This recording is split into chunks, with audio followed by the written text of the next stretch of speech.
وَقَضَىٰ رَبُّكَ أَلَّا تَعْبُدُوا إِلَّا إِيَّاهُ وَبِالْوَالِدَيْنِ إِحْسَانًا إِمَّا يَبْلُغَنَّ عِندَكَ الْكِبَرَ أَحَدُهُمَا أَوْ كِلَاهُمَا فَلَا تَقُل لَّهُمَا أُفٍّ وَلَا تَنْهَرْهُمَا وَقُل لَّهُمَا قَوْلًا كَرِيمًا۔ آج کل ہمارے معاشرے کے اندر ماں باپ کے ساتھ ناانصافی، ان کو اپنے پاس بوجھ سمجھنا، یہ ہمارے معاشرے کا ماحول بن چکا ہے۔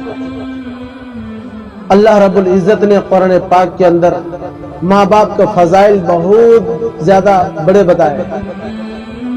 اللہ نے فرمایا ماں باپ راضی ہیں تو اللہ راضی ہوں گے، ماں باپ ناراض ہیں تو اللہ بھی ناراض ہے۔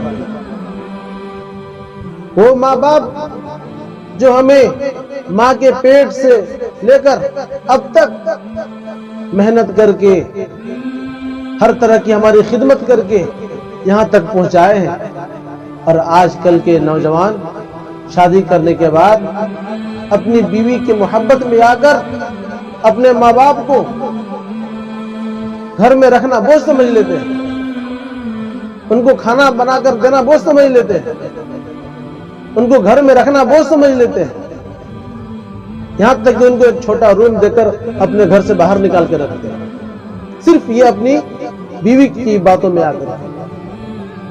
ارے میرے بھائیوں، آپ کو بیوی 1000 مل جائیں گی لیکن ماں ایک ہی ملے گی۔ اس ماں کی قدر کرنا سیکھ لو، اس باپ کی قدر کرنا سیکھ لو۔ اللہ کے نبی نے فرمایا والدک جنتک و نارک، تمہارے ماں باپ تمہارے لیے جنت ہے یا جہنم ہے۔ ان کی خدمت کرو گے تو آپ جنت میں جاؤ گے، ان کی نافرمانی کرو گے تو آپ جہنم میں جاؤ گے۔ ماں باپ کا سایہ خوش نصیب لوگوں کو ملتا ہے، سب کو نصیب نہیں ہوتا ہے۔ حضرت موسیٰ علیہ السلام اتنے بڑے نبی تھے، اللہ سے جا کر کے باتیں کیا کرتے تھے، لیکن جب ان کی ماں کا انتقال ہوا تو اللہ وارننگ دے رہے ہیں کہ موسیٰ سنبھل کر کے آنا۔ موسیٰ علیہ السلام چونک گئے، کہتے تھے کہ یا اللہ روز میں آتا ہوں، آپ نہیں بولا کرتے تھے، آج کیوں بول رہے ہیں؟ تو اللہ کی طرف سے آواز آتی ہے کہ موسیٰ روزانہ تمہاری ماں تمہارے لیے دعا کرتی تھی، اب تمہارے پیچھے دعا کرنے کے لیے کوئی نہیں رہا۔ تمہاری ماں کی دعا تمہارے اوپر سایہ کی طرح تھا، اب کوئی نہیں تمہارے لیے دعا کرنے والا۔ میرے محترم بزرگوں، دوستو، سوچنے کی بات ہے، غور کرنے کی بات ہے کہ آج ہم اپنی بیوی کے باتوں میں آ کر آج ہم ماں باپ سے دور ہو گئے ہیں۔ سوچو وہ ماں باپ جو ہمیں گھر میں 5 بچے 6 بچے 7 بچوں کا رکھ کر کے پالا کرتی تھی، آج ماں باپ کو صرف 2 لوگوں کو گھر میں رکھ کے پالنا ہمارے لیے مشکل بن گیا ہے۔ کیا یہی انصاف ہے میرے بھائی؟ جہاں دیکھو یہ شکایت آتی ہے کہ ہمارے بچے ہمارے کو چھوڑ دیے، ہمارے بچے ہم سے دور ہو گئے، ہمارے بچے ہماری خدمت نہیں کرتے۔ میرے بھائیوں، اگر ماں باپ آپ کے لیے بددعا کر دیں گے تو آپ کہیں کی نہیں رہو گے۔ اس کے لیے ان سے دعائیں لو۔ اللہ نے فرمایا کہ وَلَا تَنْهَرْهُمَا، ان کو جھڑکو مت۔ جب فرمایا کہ اُفٍّ لَكُمْ، ان کے سامنے اگر ان کی باتیں آپ کو پسند نہیں آ رہی ہے تو آپ اف بھی مت کہو۔ اتنا ادب و احترام کرنے کے لیے کہا گیا ہے۔ تم اولاد ہو، اولاد بن کر کے رہو، باپ سے بڑا بننے کی کوشش مت کرنا۔ فرماتے ہیں کہ آپ دنیا کے اندر بہت سارے گناہ ہوتے ہیں، ہر گناہ کی سزا اللہ مرنے کے بعد دینے والا ہے، لیکن ماں باپ کی جو نافرمانی کرے گا اللہ اس کو نقد سزا دے گا، دنیا کے اندر بھی اور مرنے کے بعد۔ ماں باپ کے ستانے والے، ماں باپ کو پریشان کرنے والے ایسے لوگوں کو اللہ تعالیٰ دنیا میں ہی سزا دے گا۔ اس لیے ماں باپ سے جتنا ہو سکے ان سے دعائیں لو، ان کی خدمت کرو۔ اگر آپ کی ماں آپ سے ناراض ہے تو سمجھے کہ آپ برباد ہیں، آپ ہلاکت ہو جائیں گے، آپ برباد ہو جائیں گے۔ حضرت علقمہ رضی اللہ عنہ کے مشہور صحابی ہیں، بہت بڑے صحابی ہیں، تہجد گزار تھے، صحابی رسول ہیں۔ صرف 19-20 ہو گیا تھا ماں اور بیوی کے اندر۔ جب ان کی روح نکلنے لگی حضرت علقمہ کی تو ان کی روح گلے میں آ کے اٹک گئی, نکل نہیں رہی ہے. نبی پاک صلی اللہ علیہ وسلم سے جا کر کہا گیا کہ یا رسول اللہ صلی اللہ علیہ وسلم علقمہ کیسی حالت ہے؟ اللہ کے نبی کہہ رہے کہ اس کی ماں زندہ ہے. کہا کہ ہاں, جا کر کے پوچھو کہ تمہارے ساتھ تمہارا بیٹا کا کیا معاملہ تھا. وہ کہتی ہے کہ میرا بیٹا نمازی ہے, صبح و صلاۃ کا پابند سب ہے, لیکن میرے مقابلے میں اپنی بیوی کو عزت زیادہ دی. اللہ کے نبی کہہ رہے ہیں کہ اپنے بیٹا کو معاف کرو. وہ ماں کہتی ہے کہ نہیں, میں معاف نہیں کروں گا.